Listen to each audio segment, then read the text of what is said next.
All right, the first story at the top of antiwar.com today. Pentagon chief slams American non-interventionists.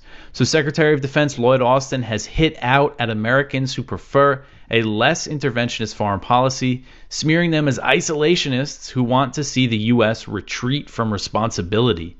So Austin, who is a former Raytheon board member, it's important to point out when we talk about him that right before he took over at the Pentagon, he was sitting on the board of Raytheon, which is one of the largest weapons makers, military contractors in the U.S. And Austin made these comments in a speech at the Reagan National Defense Forum in California on Saturday. And I have to give credit to Ron Paul and Dan McAdams for covering what Austin said in that speech in their show, where I might have missed this. I overlooked these very interesting comments that Austin made.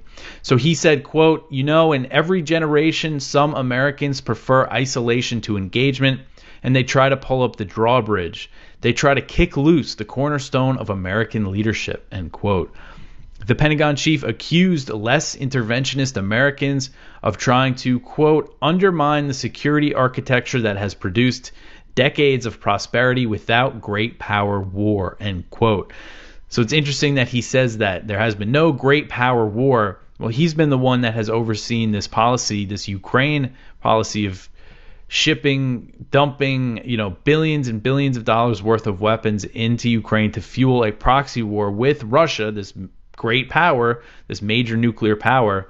And primarily, for the most part, most people who are against the U.S. being involved in Ukraine are because it risks a great power war, because it greatly increases the chance of the U.S. and Russia, NATO and Russia fighting directly, which could quickly turn into a nuclear war.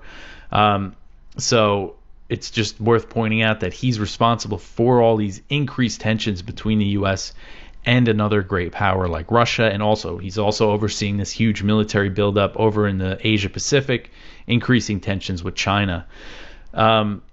So in his rhetoric, Austin appeared to be targeting the Republicans in Congress who have opposed additional funding for Ukraine, although the vast majority of GOP members against the proxy war with Russia favor funding Israel's onslaught in Gaza and also the military buildup in Asia. So they have their preferred interventions. Unfortunately, they're not, staunch non-interventionists, although Thomas Massie has been voting, has very well on all the issues. So Austin said, quote, and you'll hear some people try to brand an American retreat from responsibility as bold new leadership. So when you hear that, make no mistake, it is not bold, it is not new, and it is not leadership, end quote. So Austin went on to urge Congress to pass a full-year appropriations bill and to approve President Biden's behemoth $105 billion spending request that includes military aid for Ukraine, Israel, and Taiwan.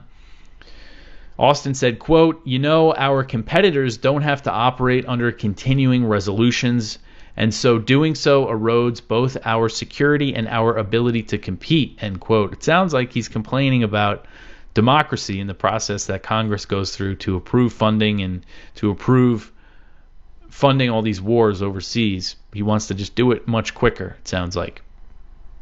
He went on, quote, and I also urge you to pass our urgent supplemental budget request to help fund our national security needs, to stand by our partners in danger, and to invest in our defense industrial base, end quote.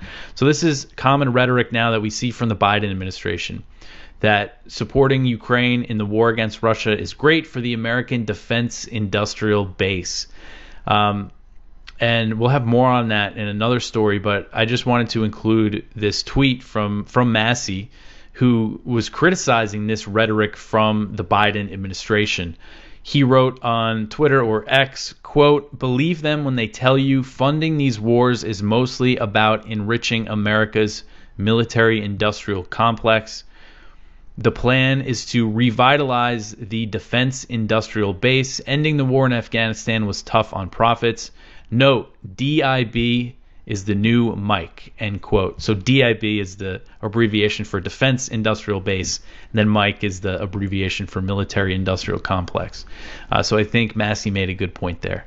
So definitely interesting to see Austin going after people that are, less interventionist minded than he is, which is, I would say, most people.